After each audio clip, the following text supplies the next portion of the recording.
But need I remind you, and you probably know this, but the rest of the world that's probably listening to this doesn't know this, is that Georgia was probably 8 plays away from having a truly elite offense. And when I say 8 plays away, most of those were drop passes. And some of those were dropped bombs that would have led to touchdowns.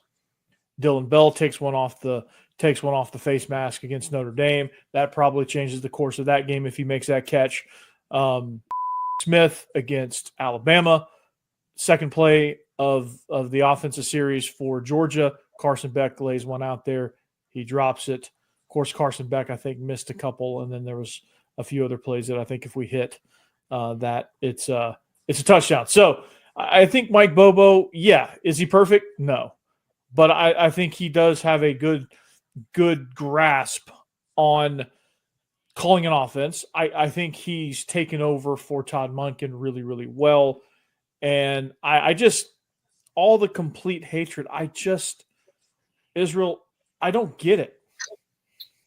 I don't understand it either. And as most people know, and I'm very, very vocal about it, I'm a Bobo lover. He was my offensive coordinator when I was at Georgia. Got a chance to talk to him this weekend because that's my guy.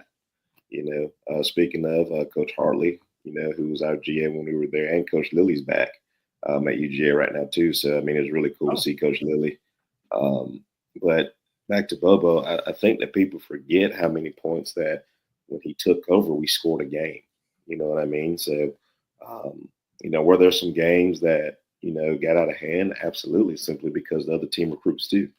They might have a better plan than we do that game. There's such things as being out-coached every once in a while. There's such things as people having better Jimmys and Joes than you on that particular day. It's really hard to win in the SEC. But if you look back at the work that he's put in,